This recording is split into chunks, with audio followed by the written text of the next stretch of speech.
자, 사무엘 상하인데요. 사무엘 상하는 원래 한 권의 책이었고요. 보통 이제 상하로 나누어진 것들은 한 권의 책이었다라고 이렇게 보시면 됩니다. 그런데 이 한 권의 책이었던 것이 이제 구조가 바뀌게 된 것이 바로 이 70인역이라고 하는 번역 사건 때문이죠. 70인역이라고 하는 것은 BC 한 300여 년 경에 이집트 알렉산드리아에서 히브리어였던 성경을 구약을 헬라어 그리스어로 번역한 것이 바로 70인역입니다. 물론 이제 70인역이라고 해서 70명이 한 건 아니고요. 전설에 의하면 각 지파별로 이제 6명씩 해서 72명이 와서 이제 성경을 번역한 거고, 이제 그 성경을 번역하다 보면 이제 재밌는 여러 가지 이제 일화들이 나려오게 되는데요. 72명이 각자의 방에 들어가서 각자 이제 번역을 했는데 가지고 나와서 보니까 그 번역 일치했더라, 뭐 이런 전설이 등장합니다. 어쨌든 히브리어를 할 줄 모르는 유대인들과 그리고 성경에 관심을 가졌던 그 이방인들을 위해서 히브리어를 헬라어로 번역을 하게 됩니다. 그것을 우리가 보통 70인역이라고 하는데요.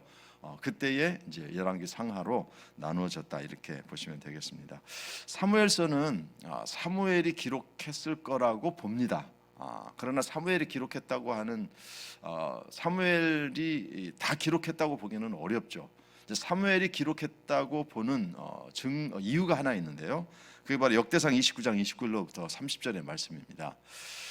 다윗 왕의 행적은 처음부터 끝까지 선견자 사무엘의 글과 선지자 나단의 글과 선견자 갓의 글에 다 기록되고, 또 그의 왕된 일과 그의 권세와 그의 구와 이스라엘과 온 세상 모든 나라의 지난 날의 역사가 다 기록되어 있다. 그래서 우리가 보면 이제 세 사람의 이야기가 나오거든요. 그런데 제가 이제 그런 말씀드렸죠. 선지자 그 부분에 가서 말씀드리겠습니다. 선지자는 이제 그 기록된 선지자가, 문서 선지자가 있고 문서로 남기지 않은 선지자가 있습니다. 우리가 보통 이제 그 성경에 있는 이사야부터 말라기까지는 문서 선지자죠. 그런데 오늘 말씀 잠깐 다시 띄워놓으시고요. 오늘 말씀 보시면 이제 사무엘, 선지자 나단, 선지자 갓 있거든요. 그런데 보면 선지자 나단의 글이 있고 선지자 갓의 글이 있습니다. 그런데요, 사무엘의 글은 오늘 이제 사무엘서로 기록이 돼 있다 이렇게 좀 보시면 되겠지만, 나단도 무엇인가 글을 기록했고요. 선견자 갓의 기록도 있는데 이 사람들의 기록은 남아 있지 않습니다.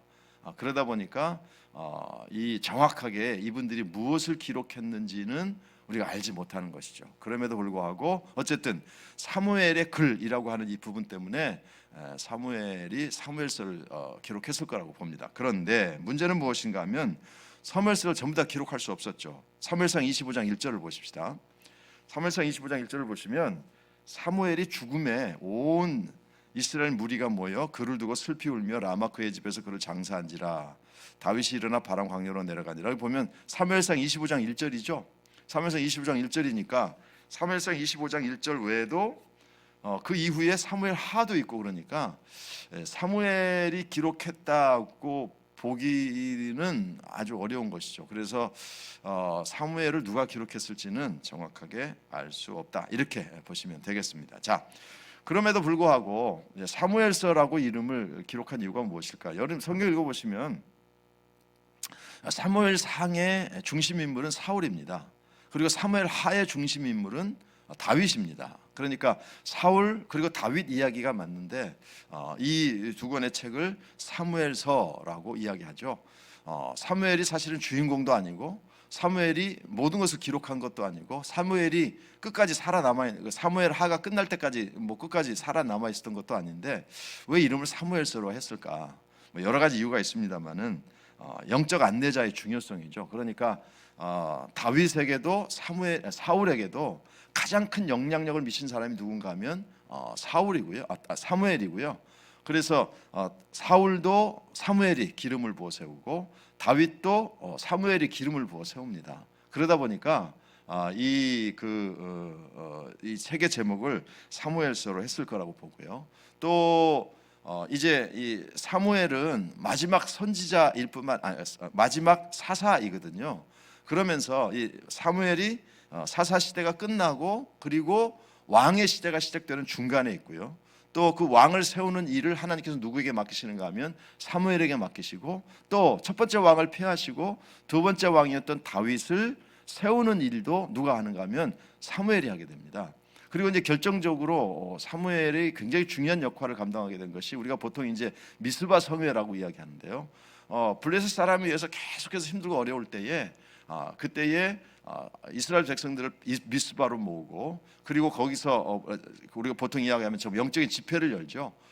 그때에 블레셋 사람들이 쳐들어오고, 그때 이제 이스라엘 백성들이 전쟁을 할 때에 뭐라고 이야기하는가 하면 나가서 싸워라. 쉽게 말하면 나가서 싸워라. 내가 너희를 위해서 기도 쉬는 죄를 범하지 않겠다라고 이야기하고, 거기서 큰 승리를 이제 쟁취하게 되고 크게 승리하게 되고요. 그때부터 어떻게 보면 블레셋과 이스라엘 사이의 삶에 있어서 역전의 이제 일들이 일어나게 된 것이죠. 왜냐하면 나중에 말씀드리겠습니다만은 사무엘 시대에 그 제사장이 누군가 하면 엘리 제사장이죠. 엘리. 근데 그 엘리 제사장 시대에 무슨 일이 있었는가 하면 법궤를 빼앗기는 사건이 생깁니다. 조금 이따 말씀드리겠지만, 그러니까 주도권이 누구에게 있는가 하면 블레셋에게 있었는데 그 주도권을 빼앗아 온 역할을 한 사람이 누구냐면 사무엘이에요. 그렇기 때문에 아마도 사무엘을 사무엘서라고 이름을 기록하지 않았을까라고 생각이 됩니다. 자, 사무엘상은요. 사무엘상은 히터를 좀 꺼주십시오. 오늘은 너무 춥지 않은데 너무 히터를 크게 틀어서. 사무엘상 1장과 3장은 여러분 아시는 대로 사무엘의 탄생이죠. 그래서 한나와 사무엘이 이제 등장하게 됩니다. 한나는 아이를 낳기가 어려운 상황이었는데 하나님께서 하나님 앞에 기도할 때에 하나님께서 한나의 태를 열어주시고요. 그래서 태어난 아들이 바로 사무엘입니다. 사무엘은 젖을 떼고 하나님 앞에 바쳐지게 되죠.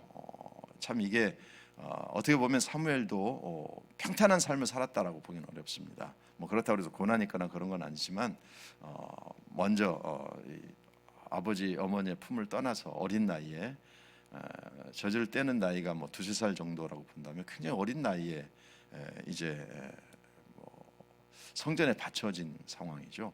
왜 이렇게 했는지는 잘 모르겠습니다만은 이제 그렇게 서원했기 때문이죠. 하나님께 바치겠다고 했던 서원의 결과이고요.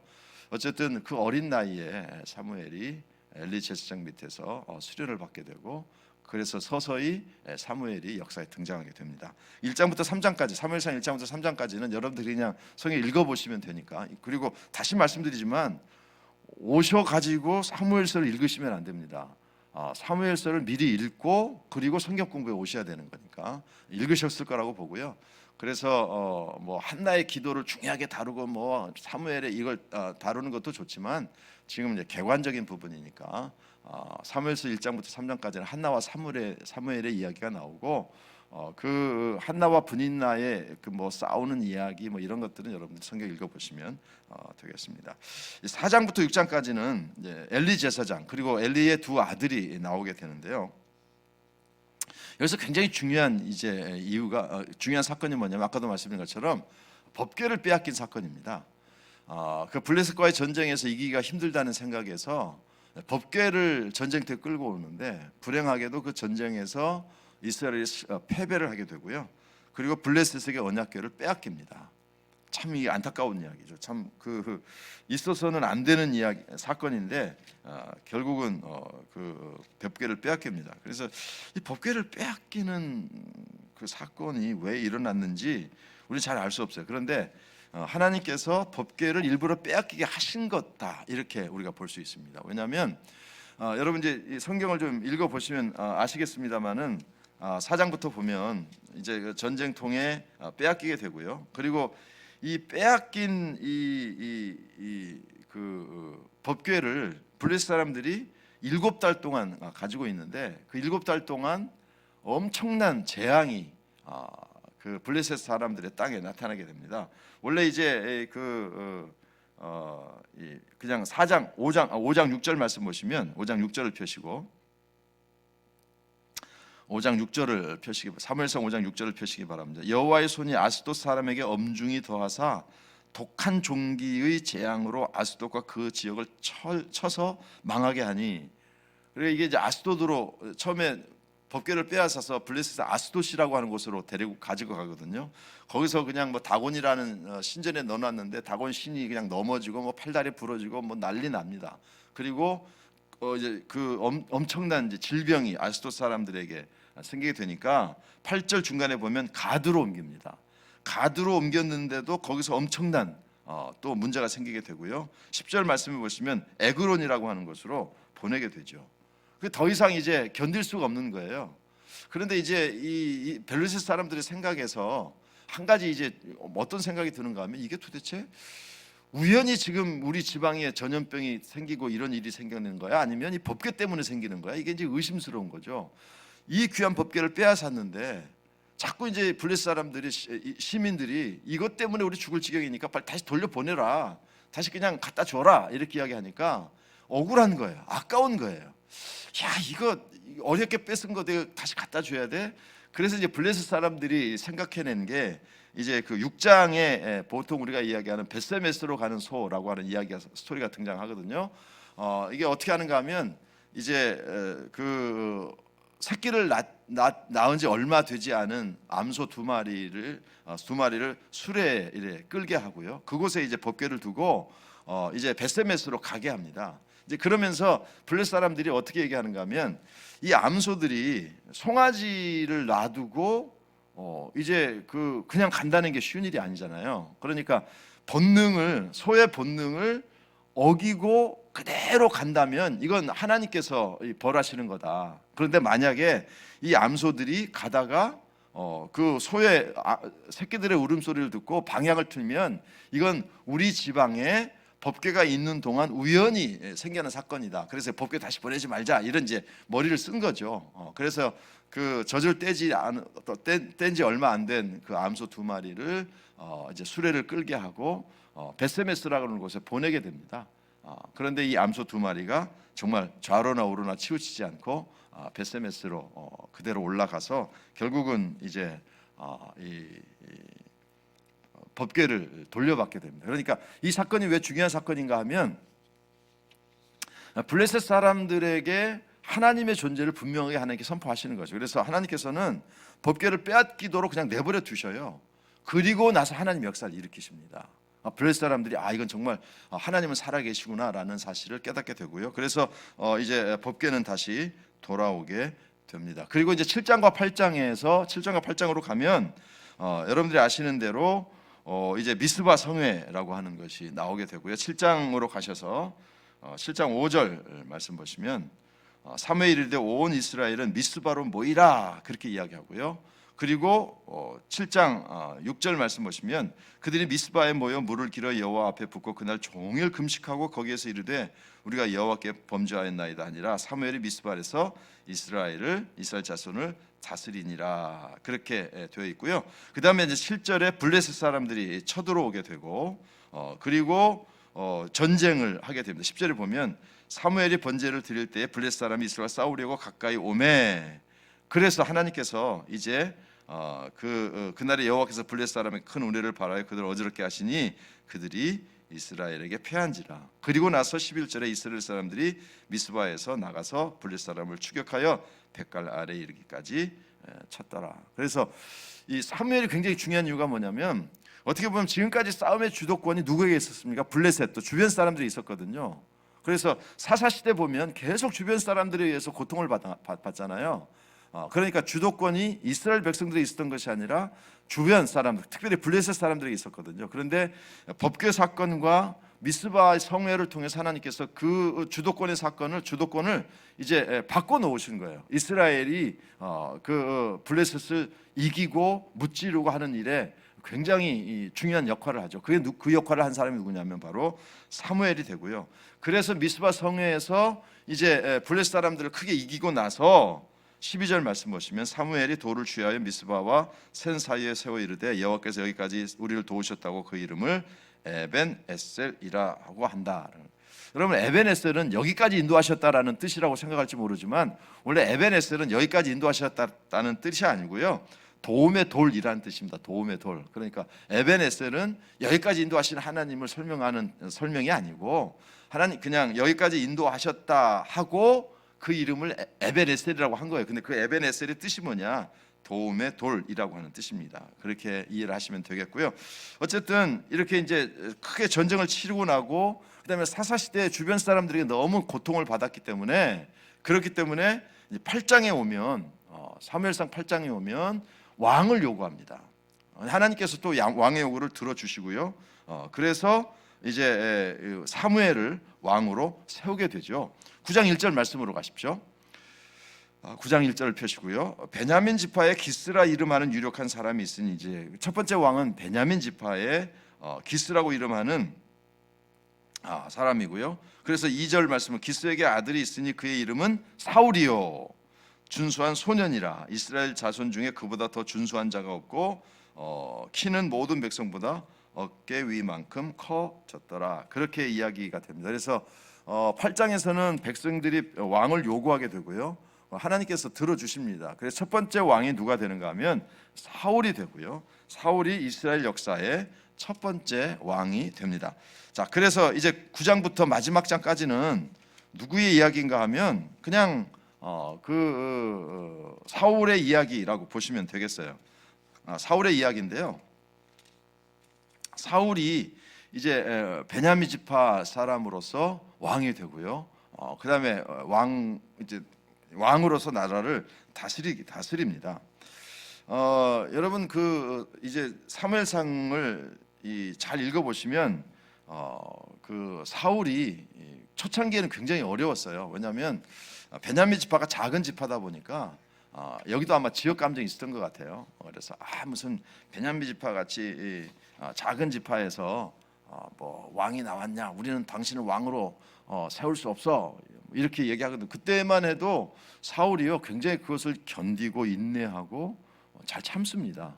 첫 번째 왕으로 세워졌으니까 뭐 조직이 별로 없는 거예요. 그러다 보니까 이제 굉장히 어려움을 겪었고요. 그래서 왕국이 되는 일에 중요한 역할을 감당했던 사람이 사울이고요.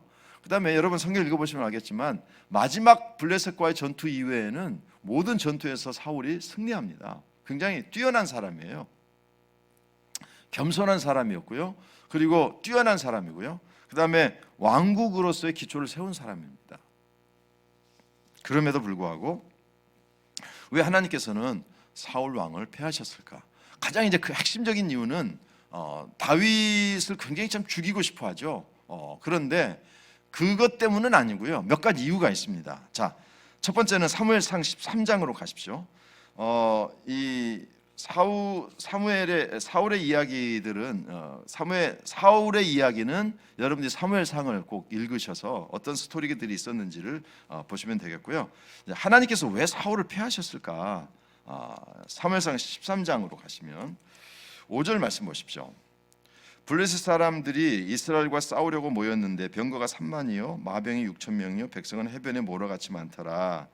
그들이 올라와 벳 아웬 동쪽 민맛에 든침에 이스라엘 사람들이 위급함을 보고 절박하여 굴과 수풀과 바위 틈과 은밀한 곳과 웅덩이에 숨음에, 이렇게 되어 있습니다. 지난번 전투에서 블레셋 사람들이 이제 처참하게 실패했기 때문에 만회하기 위해서 이제 사람들을 모아가지고 전쟁을 일으킵니다.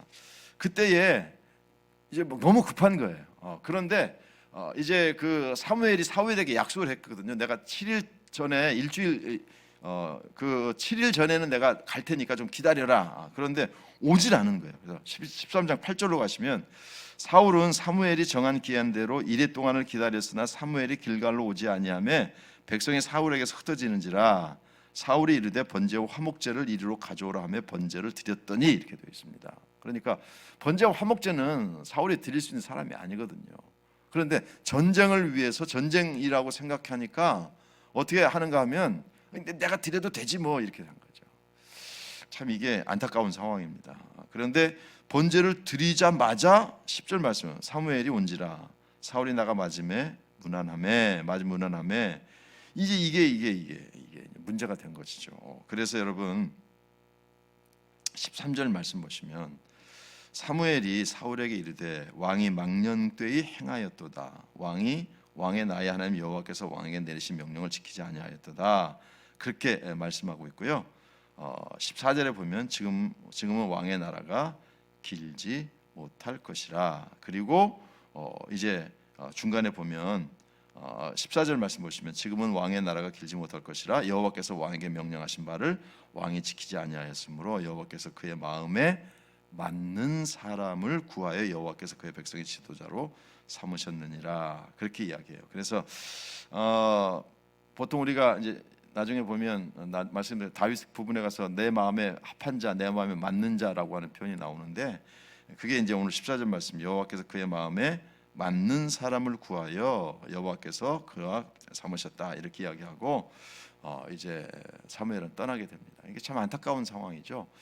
어떻게 보면 지금 사울이 악한 생각을 가지고 있는 건 아니에요. 악한 생각을 가지고 있는 건 아니고요. 그리고 무슨 뭐 하나님을 거역할 마음도 없어요.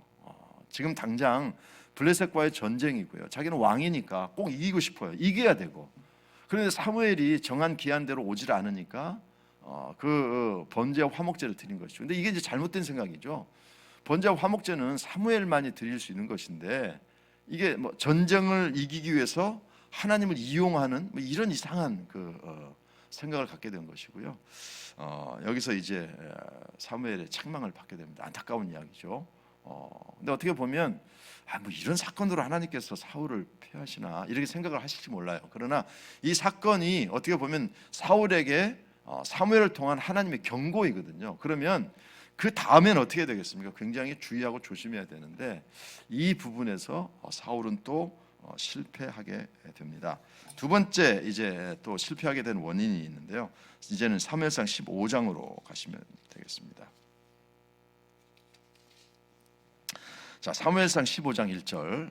사무엘상 15장 1절. 사무엘이 사울에게 이르되 여호와께서 나를 보내어 왕의 기름을 부어 그의 백성 이스라엘 위에 왕으로 삼으셨은즉 이제 왕은 여호와의 말씀을 들으소서. 이렇게 아까 그 사건이 있었음에도 불구하고 다시 하나님께서 사무엘을 통해서 사울을 보내시고요. 이렇게 말씀하셔요. 여호와의 말씀을 들으소서. 기회를 제공하시는 거죠. 지금 이제 아말렉과의 전쟁인데 3절 말씀 보시면 지금 가서 아말렉을 쳐서 그들의 모든 소유를 남기지 말고 진멸하되 남녀와 소아와 젖먹는 아기와 유황과 낙타와 나귀를 죽이라 하셨나이다. 그래서 아말렉과의 전쟁을 통해서 하나님께서 사울에게 다시 기회를 주셔요.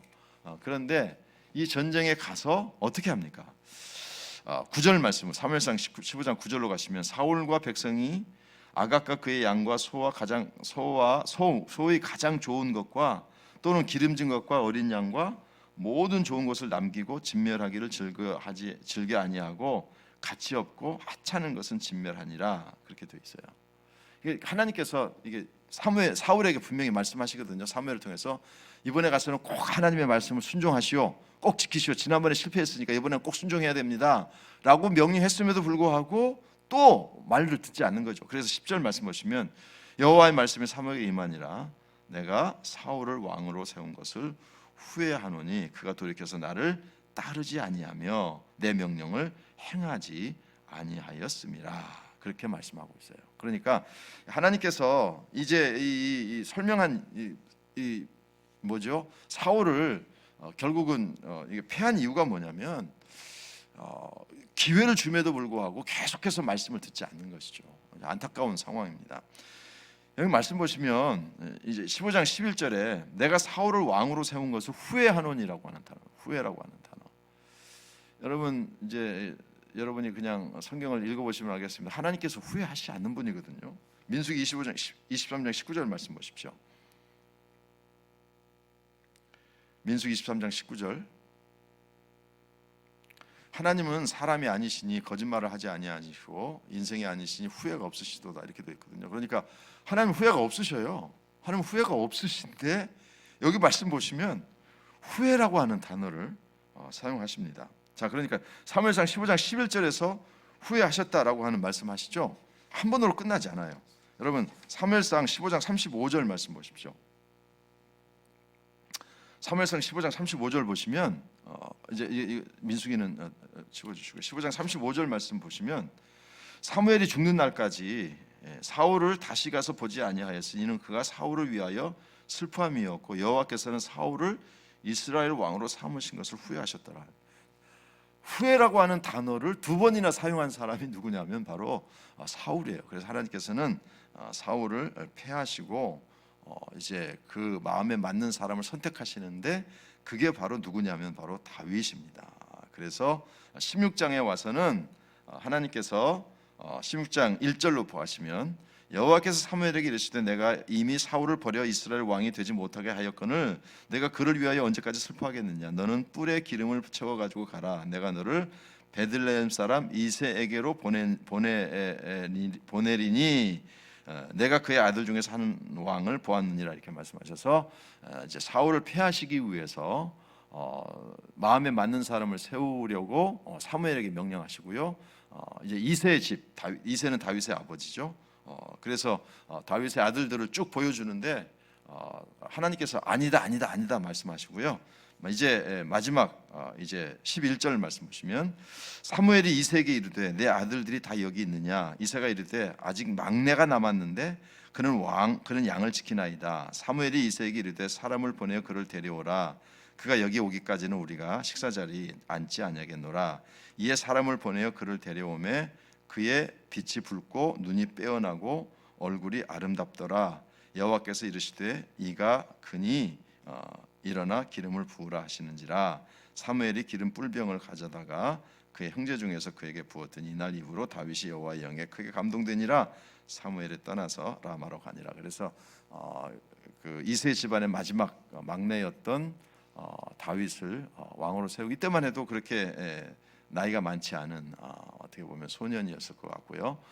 그러다 보니까 이제 아마 이 다윗도 내가 왕 뭐 이런 생각을 했을지도 모르겠습니다. 어쨌든 이제 이렇게 왕으로 세워지게 됩니다. 그리고 나서 이제 이 다윗은 사울 왕을 섬기게 되고요. 그리고 나서 블레셋의 골리앗을 죽이게 돼요. 이게 이제 결정적인 사건이죠. 17장으로 가보시기 바랍니다. 17장은 이제 골리앗의 이야기라고 보시면 됩니다. 골리앗과 다윗의 이야기인데요.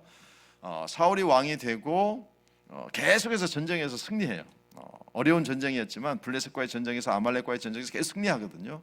근데 이번에는 블레셋 사람들이 작심하고 나왔는데 그 대표가 누구냐면 골리앗인 거예요. 40일 동안 하나님을 저주하고 하나님 원망하고 하나님 뭐 우습게 알고 뭐 별 이야기 하는데 이길 수 있는 방법이 없었죠. 그때 나선 사람이 여러분 잘 아시는 대로 다윗입니다. 다윗의 이야기는 여러분 많이 들어보셨기 때문에 깊이 설명드리지는 않겠고요. 다윗이 골리앗과 싸우기 전에 했던 이야기는 우리가 한번 읽어보고 지나가는 게 좋을 것 같은데요. 17장 45절 보십시오. 17장 45절. 다윗이 블레셋 사람에게 이르되 너는 칼과 창과 단창으로 내게 나아오거니와 나는 만군의 여호와 이름 곧 내가 모욕하는 이스라엘 군대의 하나님 이름으로 내게 나아가노라. 오늘 여호와께서 너를 내 손에 넘기시리니 내가 너를 쳐서 내 목을 베고 블레셋 군대의 시체를 오늘 공중의 새와 땅에 들 짐승에게 주어 온 땅으로 이스라엘 하나님이 계신 줄 알게 하겠고 또 여호와 하나님이 구원하심이 칼과 창에 있지 아니함을 이 무리에게 알게 하리라.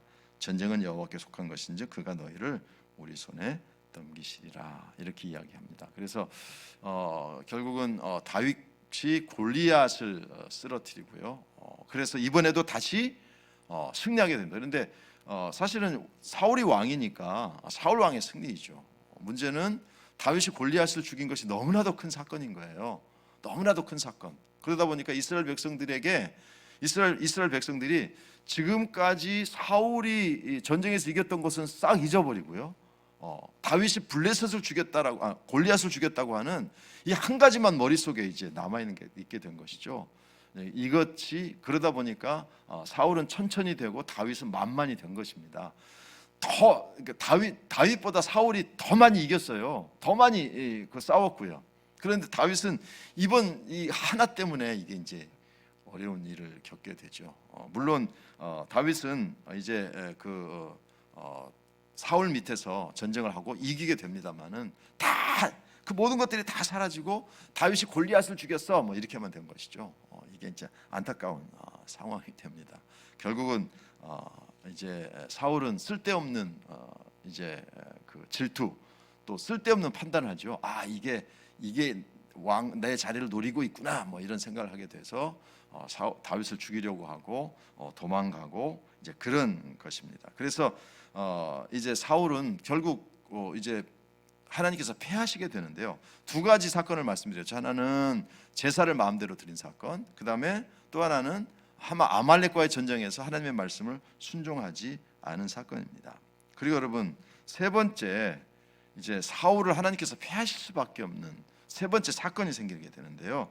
그게 이제 여러분 사무엘상 21장으로 가시기 바랍니다.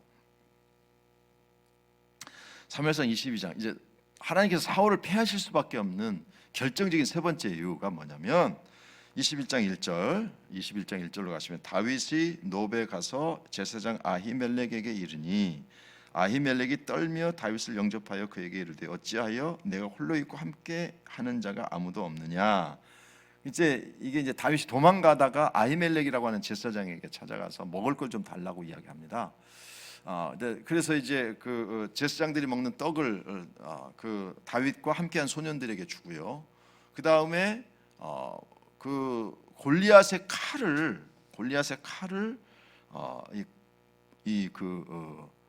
아히멜렉이 보관하고 있었어요. 그래서 8절 말씀 보시면 다윗이 아히멜렉에게 이르되 여기 당신의 수중에 창이나 칼이 없나이까 왕의 일이 급함으로 내가 내 칼과 무기를 가지지 못하였는다 하니 9절 제사장이 이르되 내가 엘라 골짜기에서 죽인 블레 사람 골리앗의 칼이 있다라고 해서 이제 그 칼을 줘요. 그러니까 이 아히멜렉은 지금 정확하게 다윗이 사울에게 쫓기고 있다는 사실을 잘 몰랐어요. 그래서 오늘 말씀에 보면 왜 너 혼자 왔어? 그리고 그 8절에서도 내가 왕의 일이 급해서 칼과 창을 가지고 오지 못했습니다. 이렇게 이야기하니까 순수한 마음에서 다윗에게 떡을 주고 칼을 내준 것이거든요. 근데 그때에 이 모든 것을 엿보던 사람이 하나 있습니다. 그게 누구냐 하면 7절에 보면 그날에 사울의 신하 한 사람이 여호와 앞에 머물러 있었는데 그는 도액이라 에돔 사람인데요. 이 도액이라는 사람이 모든 걸 다 지켜보고 있었던 것이죠. 그리고 이것을 사울라 왕에게 고발을 합니다. 아히멜렉 제사장이 다윗에게 떡도 주고 그다음에 칼도 주고 뭐 이랬습니다. 그러니까 22장으로 넘어오셔서 이제 왜 하나님께서 사울을 패하시게 됐는지 22장 11절 왕이 사람을 보내요. 아히둘의 아들 제사장 아히멜렉과 그의 아버지 온 집 곧 노베에 있는 제사장들을 부르매 그들이 다 왕께 이른지라. 그래서 왕과 제사장을 불러요. 그러면서 이제 사울이 뭐라고 얘기해요? 왜 다윗을 도와줬어? 뭐 이렇게 이야기합니다. 그러니까 이제 왕이 다윗이 아히멜렉이 다윗을 도와주었다는 것밖에는 듣지 않는 거예요. 그러니까 너도 나를 제사장이 다윗의 편에 서면 이게 왕의 위치가 굉장히 흔들리게 되거든요. 그러니까 이게 두려운 것이죠. 그래서 아히멜렉의 이야기를 들음에도 불구하고 이제 안타까운 상황이 생깁니다. 그래서 뭐라고 이야기하는가 하면 아히멜렉에게 그 22장 12절 말씀은 사울이 이르되 너 아이들의 아들아 들으라 대답하되 내 주 여기 있나이다. 사울이 그에게 이르되 네가 어찌하여 이새의 아들과 공모하여 나를 대적하여 그에게 떡과 칼을 주고 그를 위하여 하나님께 물어서 그에게 오늘이라도 매복하였다가 나를 치게 하려 하였느냐 하니 정말 엉뚱한 이야기죠. 잘 보십시오. 아히멜렉이 다윗과 공모했다라고요. 그러니까 도액의 이야기를 듣고 이 아히멜렉의 이야기는 듣지 않는 거예요. 그리고 뭐라고 이야기하는가 하면 오늘이라도 작당을 해서 나를 죽이려고 한 거 아니냐라고 이야기해요. 14절 말씀 보시면 아히멜렉이 왕에게 대답하여 이르되 왕의 모든 신하 중에 다윗같이 충실한 자가 누구인지요? 그는 왕의 사위도 되고 왕의 호위 대장도 되고 왕실의 존귀한 자가 아니니까. 그래서 참 아시겠지만 빠뜨린 사건이 뭐냐면 다윗은 왕의 사울의 사위가 되죠. 미갈과 결혼하게 되고요. 그래서 충성을 온 이제 장인에게 열심히 다했음에도 불구하고 골리앗 사건 때문에 이제 도망을 다니게 되고요. 그래서 아히멜렉이 그렇게 이야기합니다. 당신의 사위도 되고 충실한 자가 있는데 그렇게 미워하지 마라 이야기했음에도 불구하고 이제 사울이 엄청난 이제 사건을 하나 일으킵니다. 뭐라고 이야기하는가 하면 16절 말씀 보시면 22장 16절 왕이 이르되 아히멜렉아 내가 반드시 죽을 것이요 너와 내 아비의 온 집도 그러하리라. 그러니까 아히멜렉은 잘못한 게 하나도 없어요. 그리고 도액이라고 하는 사람에 의해서 모함이거든요. 그래서 아히멜렉이 다윗과 공모했습니다. 이게 참 이게 안타까운 얘기입니다. 그래서 그 사람들을 죽이게 하거든요. 근데 이스라엘 사람들은 제사장을 못 건드리는 거예요. 어떻게 제사장을 죽일 수 있어? 그런데 이 도액이라고 하는 인간이 18절 말씀 보시면 왕이 도액에게 이르되 너는 돌아가서 제사장들을 죽이라 하매 에돔 사람 도액에 돌아가서 제사장들을 쳐서 그날에 세마포 에봇 입은 자 85명을 죽였고 제사장들의 성읍 노베 남녀와 아이들과 젖 먹는 자들과 소와 나귀 양들을 다 칼로 쳤더라 이렇게 되어 있습니다. 그래서 아히멜렉이 죽고요. 그의 아들 아비아달이 도망가서 다윗에게로 가게 되죠. 그러니까 말씀드리면 사울을 피할 수밖에 없는 이제 여러 가지 이유가 있지만 세 가지 사건이 있어요. 첫 번째는 뭡니까? 뭐였죠? 갑자기 지금 생각이 안 나네요. 그 제사를 마음대로 드린 것. 두 번째는 아말렉과의 전쟁에서 하나님 말씀 듣지 않은 것. 이번에는 제사장들을 죽인 것. 이스라엘 백성들은 제사장 건드리지 못할 정도로 두려워하는데 사울은 결국은 제사장들을 죽이게 됩니다. 이것들 때문에 하나님께서는 사울을 패하지 않을 수 없었던 것이죠. 그런데 문제는 뭐냐면 다 알아요. 하나님의 뜻을 알면서도 순종하지 않는 것이죠. 지금 우리 성도님들께서 지금 여기 와서 공부하고 계시죠? 예. 자, 이 공부하는데 중요한 건 뭐냐면 성경을 귀로 듣는 것이 아니라 마음으로 듣는 훈련이 필요한 것이죠. 어쨌든 사울은 이렇게 참 안타까운 상황에서 하나님께 버림을 받게 되고 두 번씩이나 하나님께서 후회하신다는 말씀을 남기게 됩니다. 그리고 31장에 가서 마지막 블레셋 사람과의 전쟁이 일어납니다. 31장으로 가셔서 31장 1절 블레셋 사람들이 이스라엘을 침해 이렇게 되어 있고요. 그래서 전투가 벌어지고요. 6절에 보면 사울과 그의 세 아들과 무기를 든 자와 그의 모든 사람이 다 그날에 함께 죽었더라. 그래서 결국은 이 싸움에서 사무엘과 그의 아들들이 다 죽게 되죠. 다윗의 절친한 친구였던 요나단도 여기서 죽게 되고요. 결국은 사울의 시대가 끝이 납니다. 그래서 이제 다윗이 이때까지만 해도 계속 도망을 다니다가 사무엘 하로 넘어오시면 이제 다윗이 왕으로 세워지죠. 왕으로 세워집니다. 사무엘하 2장 8절로부터 11절 말씀을 보겠습니다. 사무엘하 2장 8절로 11절. 사무엘하 2장 8절로 11절. 사울의 군사령관 넬의 아들 아브넬이 이미 사울의 아들 이스보셋을 데리고 마하나임으로 건너가 길르앗과 아술과 이스라엘과 에브라임과 베냐민과 온 이스라엘 왕으로 삼았더라. 사울의 아들 이스보셋이 이스라엘 왕이 될 때에 나이가 40세이며 2해 동안 왕위에 있으니라. 유다 족속은 다윗을 따르니 다윗이 헤브론에서 유다 족속의 왕이 된 날수는 7년 6개월이었더라. 이게 무슨 얘기냐면요. 그 사울의 아들이 다 죽었지만 살아남은 아들이 누구냐면 이스보셋이 있어요. 그 이스보셋을 이제 왕으로 삼아서 북쪽이 왕의 명맥을 유지는 합니다. 그래서 2년 동안 이스라엘 왕으로 있었고요. 그리고 유다 족속은 왕을 따르는데 유다 족속은 다윗을 따르는데 그 다윗이 왕이 된 횟수가 뭐냐면 7년 6개월이라고 되어 있고요. 여러분 사무엘하 5장 1절로 5절에 보면 이 불안하던 북쪽 이스라엘 북쪽 이스라엘은 아니죠.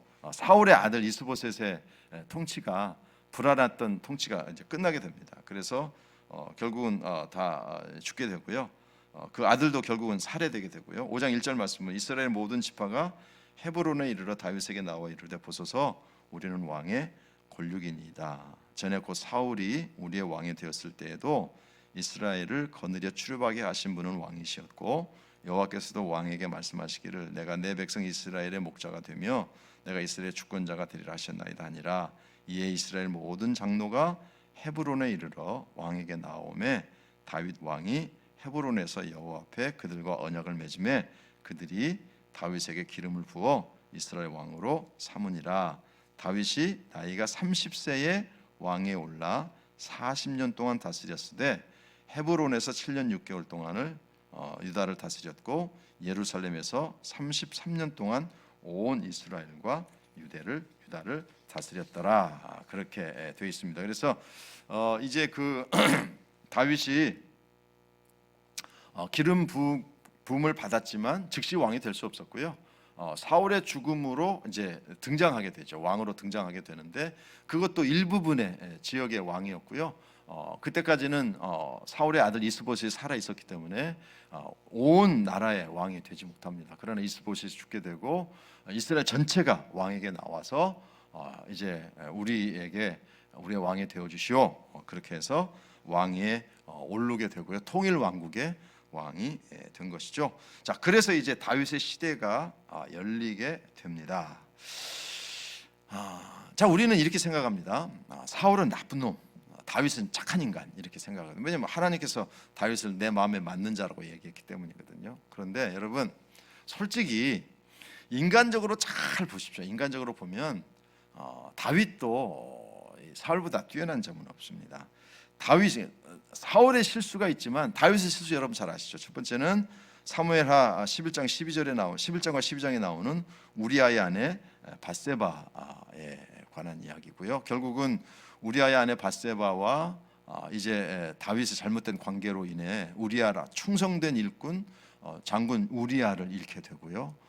이제 엄청난 어려움을 겪게 됩니다.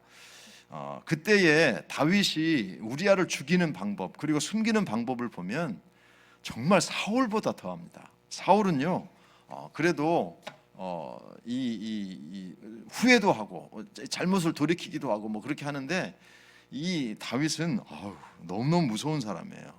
우리아를 죽이는 것을 보면 너무너무 무서운 사람입니다. 아주 치밀하게 그 계획을 세워서 충성스러운 장군을 죽이게 됩니다. 이게 이제 첫 번째 큰 죄악이라면, 두 번째는 사무엘하 24장으로 한번 가보십시오.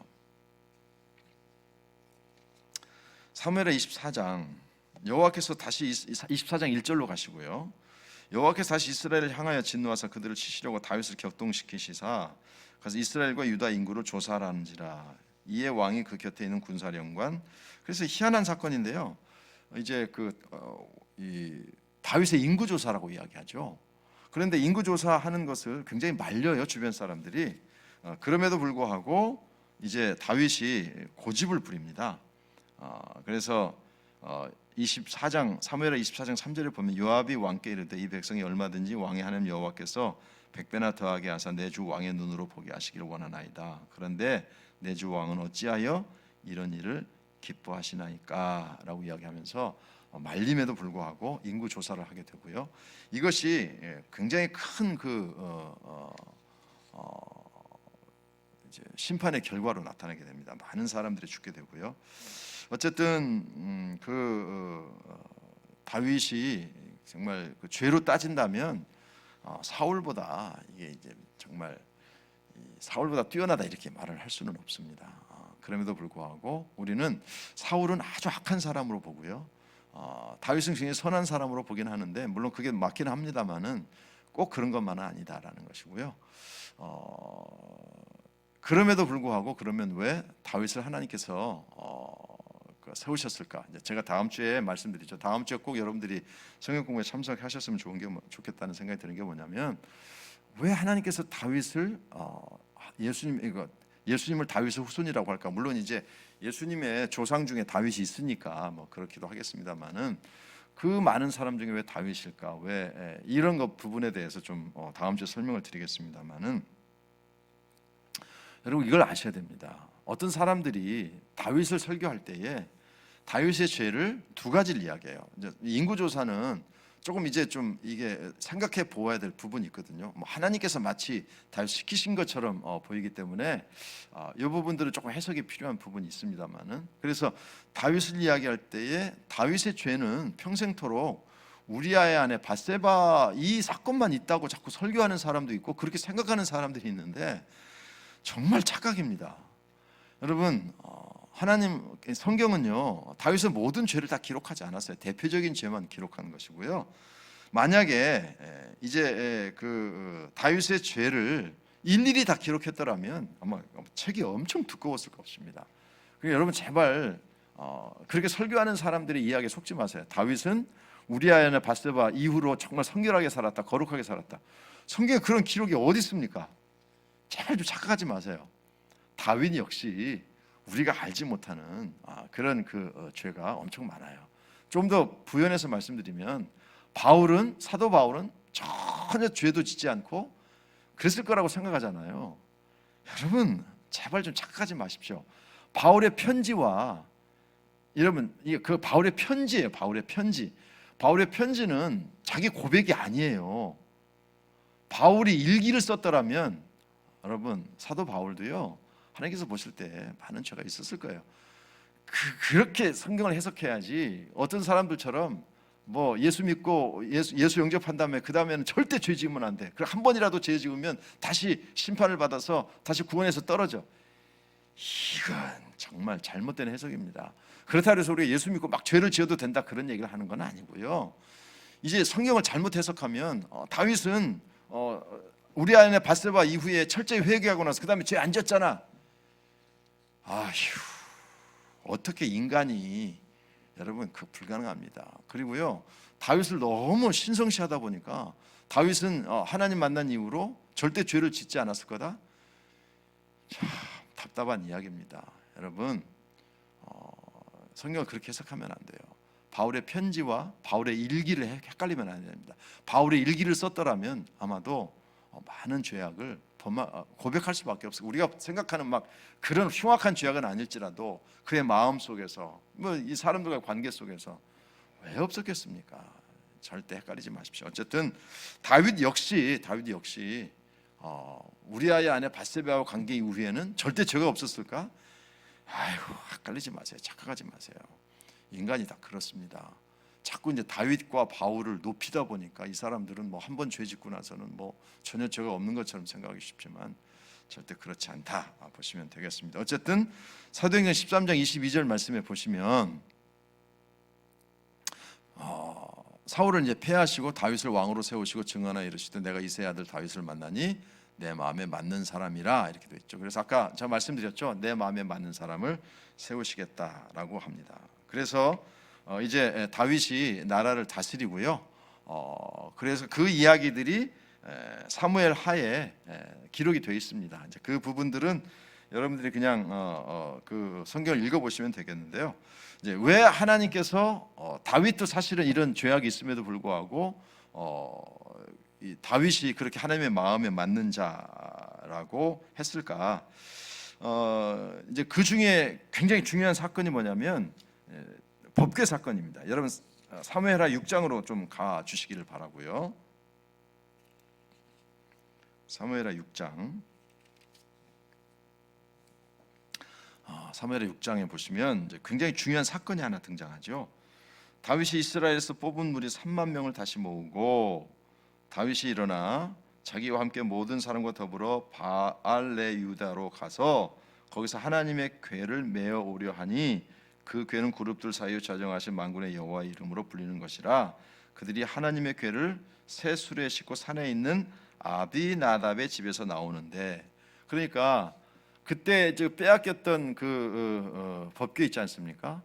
그거를 벳세메스로 가지고 왔는데 그때 이제 그 벳세메스 사람들이 막 들여다보고 막 이러다가 어려움을 겪어요. 그러다 보니까 두려우니까 원래 법궤가 있던 그 성막이 있는 곳으로 가져와야 되는데 팽개쳐 놓은 것이죠. 누구네 집에 있었는가 하면 아비나답의 집에 있었어요. 근데 이 아비나답의 집에서 법궤를 가지고 온 것이죠. 아무도 신경 쓰지 않았는데 법궤를 가지고 오고요.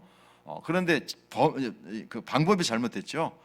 수레에다 싣고 오다가 이제 난리가 납니다. 그래서 이제 3절 보면 3절 그 아비나답 집에서 나오는데 아비나답의 아들 우사와 아요가 그 새 수레를 모니라 그렇게 되어 있어요. 그런데 이 수레 몰고 오면 안 되거든요. 그래서 이제 이 막 흔들리니까 우사가 또 그걸 만지고 그래서 8절에 여호와께서 우사를 치심으로 다윗이 분하여 그것을 베레스 우사라 부르니 이게 두려워 가지고 9절 다윗이 그날에 여호와를 두려워하여 이르되 여호와의 궤가 내게 어찌 내게로 오기를 오리야 하고 10절에 보면 다윗이 여호와의 궤로 옮겨 다윗성 자기에게로 메어 가기를 즐겨하지 아니하고 가드 사람 오벳 에돔의 집으로 가요. 그런데 오벳 에돔의 집에 가지고 갔는데 하나님께서 오벳 에돔의 집에 막 복을 주시는 거예요. 그래서 다시 이제 12절 어떤 사람이 다윗 왕에게 아뢰어 이르되 여호와께서 하나님의 궤로 말미암아 오벳 에돔의 집과 그의 모든 소유에게 복을 주셨단지라 다윗이 가서 하나님의 궤를 기쁨으로 메고 오벳 에돔의 집에서 다윗성으로 올라올세. 그렇게 해서 이제는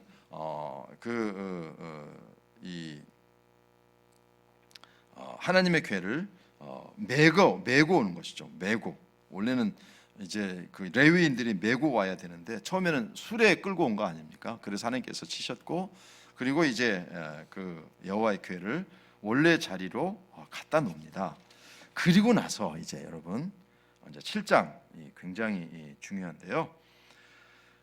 7장 1절이 7장이라고 하는 이 사건이 굉장히 중요해요. 7장의 사건이 굉장히 중요한데 7절 여호와께서 주의 모든 원수를 무찌르사 왕으로 궁에 평하게 하실 때에 2절 왕이 선지자 나단에게 이르되 볼지어다 나는 백향목 궁에 살거늘 하나님의 궤는 휘장 가운데 있도다.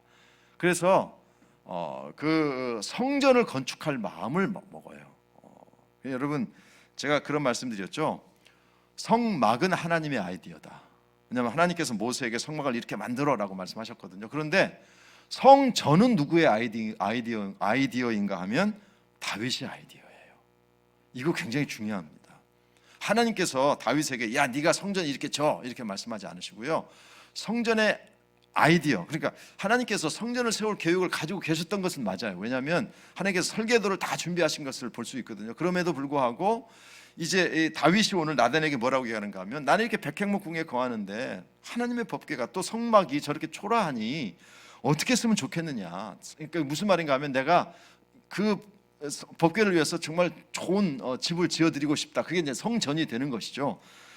그때에 7절 말씀 보시면 5절 말씀면 가서 내 종 다윗에게 말하기를 여호와께서 이같이 말씀하시되 네가 나를 위하여 내가 살 집을 건축하겠느냐 그렇게 말씀하셔요. 그래서 하나님께서 다윗이 성전을 건축하겠다라고 하는 이 마음을 굉장히 좋게 생각하시고 그래서 8절에 가시면 그러므로 이제 내 종 다윗에게 이같이 말하라 만군의 여호와께서 이와 같이 말씀하시기를 내가 너를 목장 곧 양을 따르는 데에서 데려다가 내 백성 이스라엘 주권자로 삼고 내가 하는 모든 곳에서 내가 너와 함께 있어 내 모든 원수를 내 앞에서 멸하신즉 땅에서 위대한 자들의 이름같이 내 이름을 위대하게 만들어 주리라.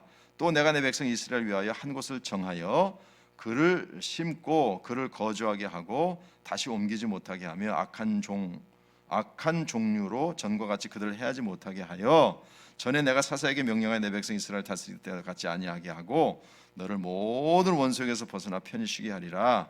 여호와께서 또 내게 이르노니 여호와가 너를 위하여 집을 짓고 내 수완이 차서 내 조상과 함께 누울 때에 내 몸에서 날 내 씨를 세워 뒤에 그의 나라를 경고하리라. 이제 왜 중요하냐면 씨라고 하는 단어가 굉장히 중요합니다. 다음 주에 설명을 드릴게요. 내 씨를 세우게 되고요. 13절 그는 내 이름을 위하여 그 집을 건축할 것이요 나는 그의 나라의 왕위를 영원히 견고하리라. 나는 그에게 아버지가 되고 그는 내게 아들이 되리니 그가 만일 죄를 범하면 이렇게 나옵니다. 이게 이제 굉장히 중요한 사건이에요. 그래서 법궤를 원래 있는 자리로 갖고 오게 되고요. 그리고 다윗이 자기는 궁에 있는데 하나님의 법궤가 초라한 텐트에 있는 것이죠. 그래서 성전을 짓고 싶은 마음이 생겼고요. 그것을 하나님께서 굉장히 기뻐하셔요. 굉장히 기뻐하십니다. 그러면서 축복하시는데 성전을 너는 건축하. 나중에 보면 이제 피를 많이 흘렸기 때문에 너는 안 돼. 네 아들을 통해서 할 거야. 그게 이제 솔로몬이고요. 그리고 나서 뭐라고 이야기하는가 하면 내 씨를 통해서 뭔가 역사를 일으키겠다라고 하는 이야기가 나와요. 그래서 이 씨가 결국 누구에게 연결되는가 하면 예수님에게 연결이 됩니다. 이 부분은 다음 주에 여러분들에게 설명을 드리겠습니다. 그래서 하나님의 마음에 합한 자라고 하는 이야기가 뭐 여러 가지 이유가 있겠습니다만은 이 부분, 그러니까 성막은 하나님의 아이디어다, 성전은 다윗의 아이디어다. 하나님 그걸 기뻐하시고요, 허락하십니다. 그래서 성전을 세우고 그것 때문에 하나님께서 다윗을 굉장히 기뻐하시고요. 여기에 대해서 이제 다윗이 7장 18절 말씀 보시면 다윗 왕이 여호와 앞에 들어가 앉아서 이르되 주여 여호와여 나는 누구이오며 내 집은 무엇이기에 나를 여기까지 이르게 하셨나이까. 그 아름다운 고백을 하게 되고요. 그리고 하나님께서 이제 성전을 세우게 합니다. 그래서 다윗의 쭉 기도가 쭉 나오고요. 이제 마지막 29절에 가면 이제 청하건대 종의 집에 복을 주사 주 앞에 영원히 있게 하옵소서. 주 여호와께서 말씀하셨사오니 주의 종의 집이 영원히 복을 받게 하옵소서 하니라. 그래서 어디 보통 이제 어떤 집에 가거나 또 영업장에 가면, 사업장에 가면 요게 많이 붙어 있더라고요. 주의 종의 집이 영원히 복을 받게 하옵소서. 그래서 이제 하나님께 이렇게 기도를 하게 되고요. 하나님께서 다윗의 집안에 복을 주시게 됩니다. 그리고 이제 사무엘서가 끝나게 되는데 사무엘서는 다윗의 죽음으로 끝나진 않아요. 열왕기상 2장 말씀을 한번 띄워드릴 텐데요. 열왕기상에 가서 다윗은 죽습니다. 다윗이 그의 조상들과 함께 누워 다윗성에 장사되니 다윗이 이스라엘 왕이 된 지 40년이라 헤브론에서 7년 동안 다스렸고 예루살렘에서 33년 동안 다스렸더라. 그래서 열왕기상 2장에서 이제 다윗은 죽게 되고 그 이후에 솔로몬이 세워지게 됩니다. 이게 이제 사무엘 상하의 주의 내용이에요. 이렇게 보시면 되겠습니다. 그래서 사무엘이 굉장히 중요한 인물이죠. 사울을 세우고 다윗을 세웁니다. 그리고 미스바에 모였을 때에 하나님께서 블레셋을 크게 이기게 하시고 그때부터 이스라엘 백성들이 자신감을 가지게 되고요. 사울이 왕으로 세워졌습니다. 굉장히 처음에는 겸손했는데 이제 나중에 굉장히 하나님께 버림을 받게 되고요. 특별히 하나님께서 후회하신다는 이야기를 사울에게 2번 사용하십니다. 그 이유가 뭐였죠? 그 이유가 뭐였습니까? 그 제사를 자기 마음대로 드린 것, 아말렉과의 전쟁에 순종하지 않은 것, 제사장들을 죽인 것. 이게 참 안타까운 상황. 그래서 하나님은 사울을 피하시고 다윗을 세웁니다. 다윗이 뛰어난 사람이긴 합니다만은 다윗이 우리 죄도 없고 그런 사람은 아니고요. 다윗이 어쨌든 하나님께 쓰임을 받게 되고 결정적인 쓰임을 받게 된 가장 중요한 이유는 뭐냐면 성전을 지어드리고 싶다. 거기에 하나님께서 감격하시거든요. 그래서 이제 내 씨를 통해서 역사를 일으키게 된다. 이런 부분이 사무엘서에서 우리가 중요하게 볼 수 있는 장면이 되겠습니다. 다음 주에는 다시 한번 말씀드리겠지만 왜 예수님과 다윗이 연결되어 있을까? 또 아브라함과 어떻게 예수님이 연결될까? 그래서 마태복음 1장 1절이 굉장히 중요하다는 말씀드렸죠. 아브라함과 다윗의 자손 예수 그리스도의 세계라 이렇게 되어 있습니다. 이 부분을 가지고 다윗과 예수님을 좀 설명해 드리고 그 다음에 열왕기상하로 넘어가도록 하겠습니다. 자, 지금 이 실시간 채팅에 들어오신 분들은 아직 출석을 체크하지 못하신 분들은 지금 이 시간에 출석을 체크해 주시기 바랍니다. 아직 출석을 체크하지 못하신 분들 지금 빨리 출석을 체크해 주시길 바라고요. 다시 한번 말씀드리지만 다음 주에는 다윗과 예수님의 관계를 다윗과 예수님의 관계를 잘 설명해 드릴 거예요. 이 부분을 잘 알아야 사실은 다윗을 이해할 수 있고 예수님을 이해할 수 있고 신약을 이해할 수 있거든요. 그래서 그 부분에 대해서 다음 주에 말씀을 드릴 테니까 다음 주에는 좀 그 주변에 있는 사람들에게도 좀 말씀하셔서 함께 참여하셨으면 좋겠습니다. 그리고 질문 있으시면 항상 질문을 남겨놓으시면 제가 답변을 해드리도록 그렇게 하겠습니다. 사울의 실패를 보면서 우리가 참 안타까워요.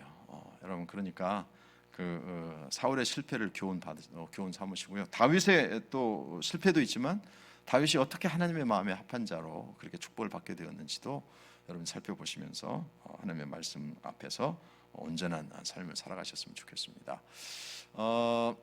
내일은 현장 예배 10%만 허락이 되기 때문에 일단 그 신청하신 분들 오셔서 예배 드리시면 되겠고요. 일부 예배는 아직도 자리가 비어 있습니다. 그러니까 오셔서 꼭 예배 드리고 원하시는 분들은 아침 일찍 오시기가 힘들어서 그런지 일부 예배는 아직도 좀 자리가 남아 있더라고요. 그러니까 그렇게 하시고 오셔서 예배 드리시면 되겠고, 10% 이내로 제한하고 있고, 또 10% 이내로 제한한 첫째 날이기 때문에 또 구청이나 이런 데서 와서 또 이렇게 살펴보거든요. 그래서 좀 여러분 규칙을 좀 지켜주시고 마스크 잘 써주시고 해주시면 될 것 같습니다. 오늘 우리 안희수 집사님 가정에 결혼식 있는 거 기억해 주시고 축복해 주시면 좋겠습니다. 아직 출석 체크하지 못하신 분들 출석 체크해 주시기를 부탁을 드리고요. 잠깐 기도하겠습니다. 하나님 아버지, 참으로 고맙습니다.